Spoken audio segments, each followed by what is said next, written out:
Sa lahat po na makapanood po sa ating video, good news po ito para po sa lahat po ng mga supporters ng mga Duterte.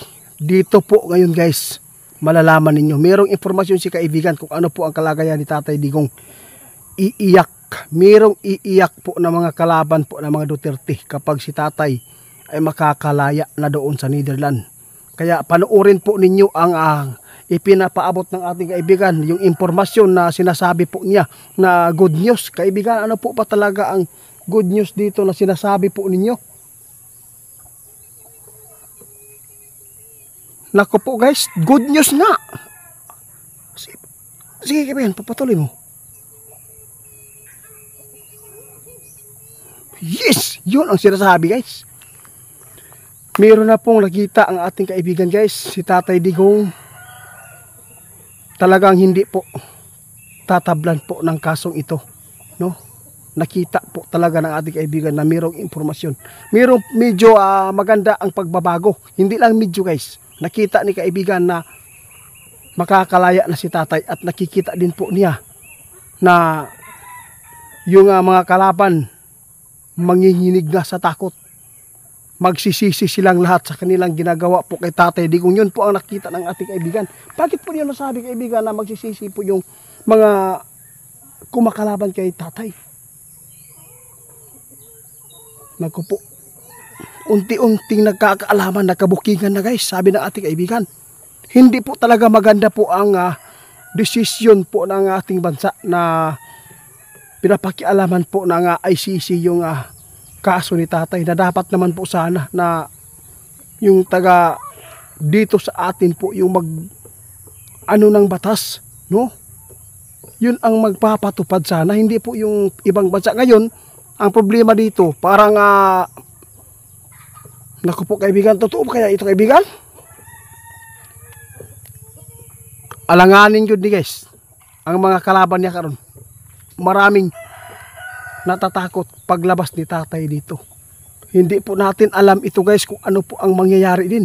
No, sinabi po ng ating kaibigan na mag-ingat tayo kapag ito ay makalaya si Tatay at makakabalik po dito sa ating bansa. Pero meron pa akong itatanong kaibigan kung di ba sinabi po ni Sara Duterte na hindi na po daw niya papauwiin pa ang kanyang tatay dahil po ayaw po daw niyang matulad po kay Ninoy. Di ba sinabi po ninyo na delikado po ang buhay ni Tatay Digong ngayon? Yun nga. Yun ang hirap guys.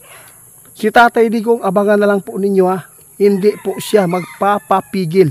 Hindi po siya titira sa Netherlands, kundi kung ito ay makakalaya na, uuwi at uuwi po talaga at haharapin po niya yung mga hinaharap po niyang kaso dito ngayon, no? Para po ay mabigyan po ang anong tawag dito, yung paghuli sa kanya na hindi po formal. Yun po ang abangan po ninyo. Dapat maghanda kayo at magdasal lagi kayo ngayon po dahil po nakita ng ating kaibigan na hindi po pwede tayong magkampante ngayon kapag makauwi si Tatay. Hindi po natin alam ang mga plano po ng mga kalaban at hindi po natin alam ang mga sumusuporta po mga Muslim po sa ating presidente. Marami po mga Muslim po na mabubuti Oo, na mahina.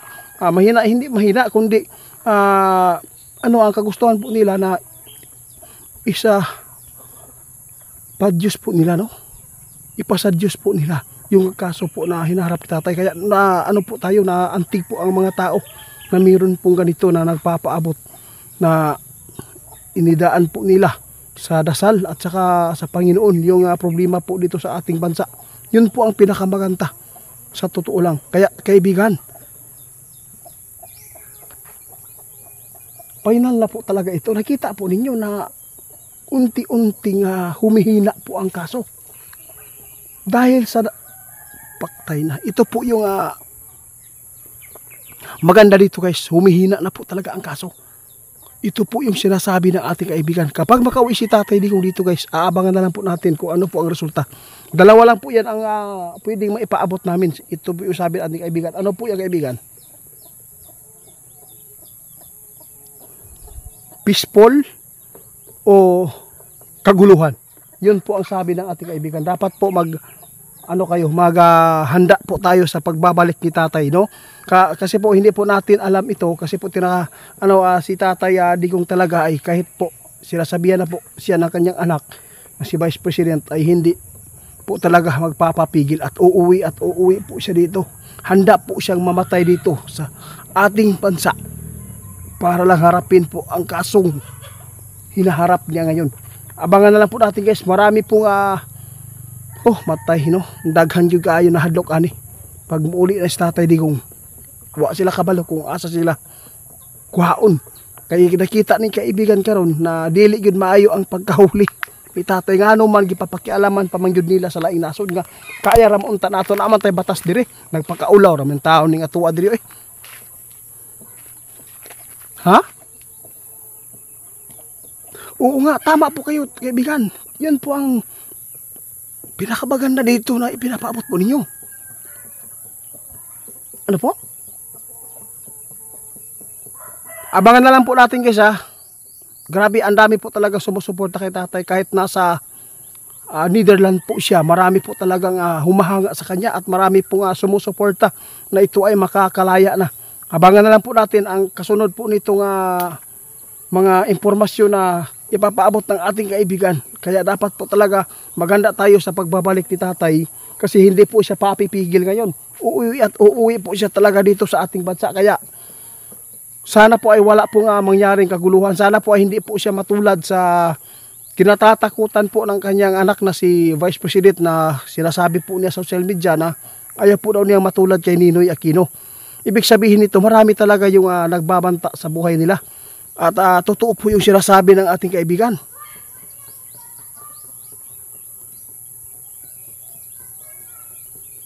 Yun.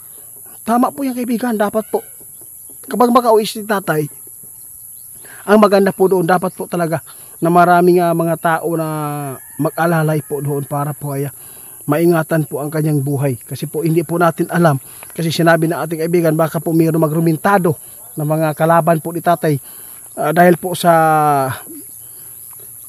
yung kaso po niya na hindi po siya tinatablan po. Dahil po ay alam po nila na yung ginawa ni tatay na bilang presidente noon ay ginawa lang po niya yung pagdidisiplina po sa mga tao na matigas po ang ulo. Kaya salamat po sa lahat po na nagsuporta sa mga Duterte. Pero hindi po natin pwedeng baliwalain po ang ginagawa po ng BBM po ngayon. Kasi po kanya-kanya naman po yung style na yung batas po na kanilang ipinapatupad. No? Hindi man po pariyo ang kanilang utak at bituka, di ba?